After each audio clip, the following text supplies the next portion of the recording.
যেখানে বাগদেবীর আরাধনায় মত্ত সারা রাজ্যবাসী, সেখানে এক টুকরো শান্তিনিকেতন নেমে আসলো গড়িয়ার বোয়ালিয়ার নস্কর পাড়ায়। বাউল সঙ্গীত, ছৌ নাচ সহ একগুচ্ছ বিনোদনের কর্মসূচি।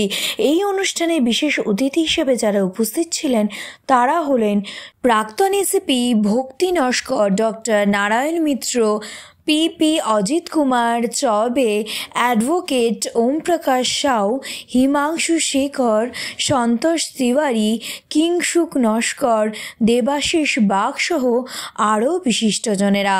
এই আকর্ষণীয় ভাবনায় মেতে ওঠে সারা পুজো মণ্ডপ। বাংলার এই অনন্য সংস্কৃতিকে ধরে রাখার প্রয়াস সত্যি চোখে পড়ার মতো। কিংসুকদা 33তম বর্ষের এবারের পুজো এবং থিম যেখানে দেখা যাচ্ছে শান্তিনিকেতনকে প্রায় তোমরা এখানে তুলে নিয়ে এসছো, কি বলবে তোমাদের এই উদ্যোগ নিয়ে এবং কি কি সামাজিক কর্মসূচির মধ্যে দিয়ে এই অনুষ্ঠান? আমাদের এই পুজোটা আজকে 33 বছর মানে রেজিস্টার, কিন্তু তারা অনেক আগে থেকে আমাদের যারা পাড়ার আরও এখন তারা বয়স হয়ে গেছে, তারা এখন হয়তো অনেকেই নেই, তারা করতো।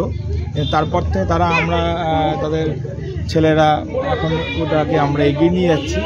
আর এটা আমাদের শুধু মানে এখানে হিন্দু পাড়া, তো শুধু হিন্দু বলে না, এখানে সমস্ত পাশে আমাদের মুসলিম পাড়াও আছে লাগোয়া, তারাও আমার সাথে সহযোগিতা করে। এই এক টুকরো শান্তিনিকেতনের মধ্যে কি কি রয়েছে, মানে কি কি পরিবেশনা হবে আজকে? এখানে যেরকম বাউল গান হবে, ছৌ নাচ হবে, যে যারা এসছেন এরা এখানে প্রদর্শনী করবে। আর কি কি সমাজসেবামূলক কর্মসূচি? সমাজসেবামূলক বলতে আমরা প্রতি বছরই হেলথ ক্যাম্প করি। হ্যাঁ, সাউথ বেঙ্গল মেড কেয়ার বলে একটা সংস্থা, যারা প্রতি বছর আমাদেরকে সহযোগিতা করে।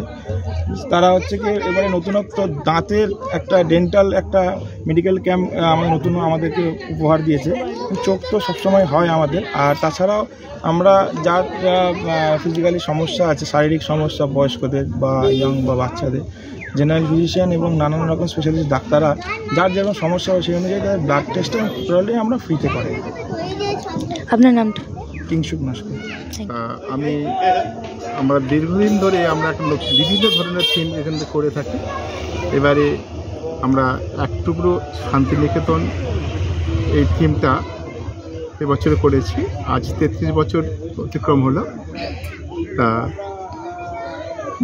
আমরা চাইছি যে আজ যেসব কালচার, বিভিন্ন ধরনের যে সাংস্কৃতিক অনুষ্ঠানগুলো হচ্ছে, তার থেকে আমরা ভিন্ন রূপ আমরা এখানে যদি মানুষকে দেখানো যায়, তাহলে এখানকার মানুষ অন্তত কিছুটা উপকৃত হবে। যে কালচার আজ যে জায়গায় পৌঁছে গেছে, চারিদিকে অশান্তি বিরাজ হচ্ছে, সেই সব জায়গা থেকে আজ আমাদের একমাত্র পথ হচ্ছে রবীন্দ্রনাথ, বিদ্যাসাগর, এদের পথ পরিদর্শন করা। নাহলে এই নতুন জেনারেশনকে বাঁচানোর খুব একটা বিপজ্জনক জায়গায় চলে যাচ্ছে। সেই জন্য আমরা এই থিমটাকে মানুষের কাছে বার্তা দিতে চাই যে আজ সমস্ত যুব সমাজ এই সাংস্কৃতিক পরিকাঠামোটাকে যাতে আরও সাফল্যমণ্ডিত হোক। এবং সমস্ত মিডিয়াকে আমার অশেষ ধন্যবাদ। এবং মিডিয়া ছাড়া তো কোনো কিছু সম্ভব নয়। এবং আমাদের সবথেকে এই কিংসুক নস্কর এবং প্রসেনজিৎ নস্কর, সুরজিৎ নস্কর, এদের অবদান প্রচুর। এরা প্রচুর অক্লান্ত পরিশ্রম করে এই অনুষ্ঠানটাকে এত সাফল্যমণ্ডিত করে তুলেছে। তাই আর বিশেষ কিছু বলার নেই। আমাদের এরপরে বক্তা আমাদের দেবাশিস।